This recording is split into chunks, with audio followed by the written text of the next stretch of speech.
An hour. Let's go to the 3,000 meters for the ladies. We're just about to start that. Craig Masback, not a bad field. A couple of runners we should definitely keep our eye on. Well, PattiSue Plummer made the Olympic team last year by diving at the tape ahead of Sabrina Dornhoefer. That's a rivalry that goes way, way back. The start of the race being delayed by an electronic timing problem. So while these athletes didn't have to run a trial race, they're very fresh. They're going to have to wait a few more minutes before they get to run. We talk about PattiSue Plummer, who will be running the 3,000 meters for the women. She is graduating from law school tomorrow morning in the Bay Area from Stanford, and she says, I've got to get this race done. I got to catch a plane, get back early in the morning so I can graduate from law school. She probably doesn't like this delay. She might miss her flight. There she is talking to Sabrina Dornhoefer. Those are the two we expect to be battling it out, and they said they were going to talk before the race about the pace, because PattiSue said if the pace is slow, and we're seeing the two of them talking now again, if the pace is slow, it opens up the race to someone to come from behind. We saw that in the 1,500 meters already. These two are far superior to everyone else in the race. They've run about 15 seconds faster than everyone else. If it goes out quickly, they're the ones who are likely to win. Do you have an extension cord, you or Dwight? Because that's the problem. They don't have any place to plug the AccuTrack in. I think out of the 21 cameras, we have 11 tape machines, 3 mobile units, and over 100 TBS employees here. One of us has to have an extension cord, I would think.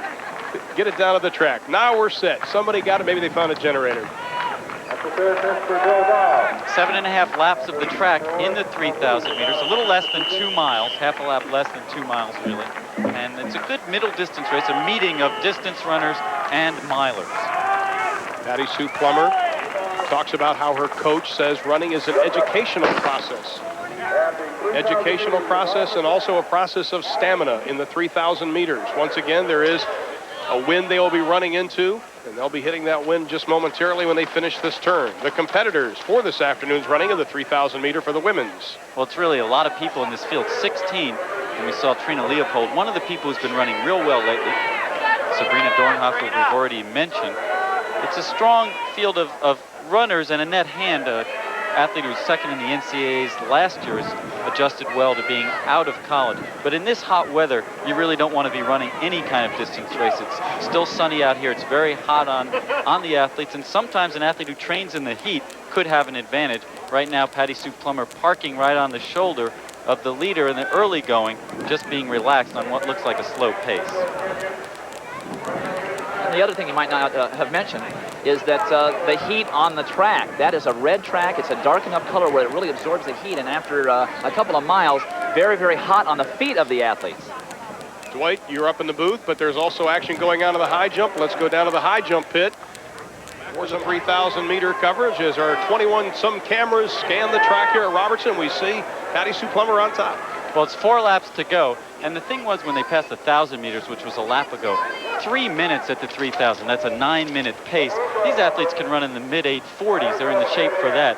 So it's clearly a slow pace, a pace that's kind of dictated by the weather. But even at that slow pace, they're way ahead of the third-place person on the right of your screen, Annette Hand. PattiSue Plummer will be getting married in December. Her fiance also a lawyer on the West Coast in the Bay Area.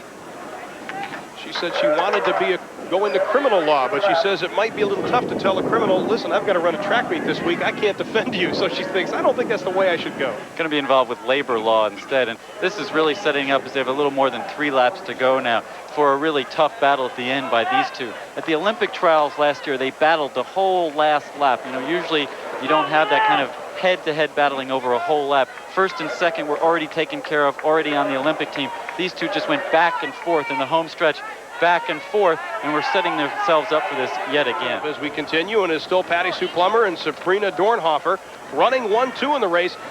Craig Masback, what about drafting now? Because right now they're hitting a big win, and Sabrina's been very content to stay behind her. I find it interesting that PattiSue said she was going to talk to Sabrina before the race.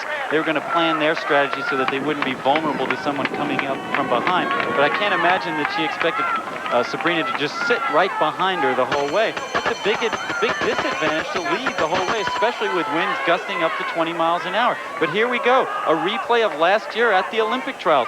It's probably going to go back and forth a little bit on the last lap. Sabrina Dornhoefer was taken to the hospital after the Olympic trials last year. She tried so hard to beat PattiSue Plummer, And PattiSue Plummer works with Brooks Johnson. He's a sprint coach who also works with middle distance and distance runners. She's well schooled in sprinting. And she said her coach is extremely tough on her. He wants her to be mentally tough as well as physically tough. And right now, she wipes her face as she's heading in to near the final turn. It is PattiSue Plummer, Sabrina Dornhoefer, 200 meters to go in the women's 3,000 meters at the TAC Nationals in Houston. Well, this is clearly easy-goer and Sunday silence of the track and field world. These two always alongside each other on the home stretch. But here it looks like Dornhoefer, who gets the jump, coming down the home stretch. But PattiSue Plummer's not finished yet. And PattiSue, does she have the kick left? She is just 1 length behind. She's trying to catch up on Sabrina Dornhoefer. It is Dornhoefer and Plummer. Can PattiSue Plummer catch her? She does! Sabrina Dornhoefer flew around her on that one turn, took the lead. PattiSue Plummer had something left. She dug deep and she got it. Right around 9 minutes unofficially, and what does Sabrina Dornhoefer have to do to win? She must be wondering. A great, great runner. PattiSue Plummer once again falling to the track after a race. That's her MO, Dwight. And look at this finish. We talked about it the whole race. We knew it was going to come. And Sabrina Dornhoefer did everything perfectly. She waited until just off the turn, and she burst by PattiSue Plummer, and you can see the look of concern on PattiSue's face. She said, well, this race must be over, but a race is never over for PattiSue Plummer. She measures Sabrina Dornhoefer. Dornhoefer has given her all. She doesn't have another gear left. And PattiSue Plummer uses all of her training from Brooks Johnson, her coach, to pull up alongside. And I bet we'll see a sprinter's lean right here at the tape.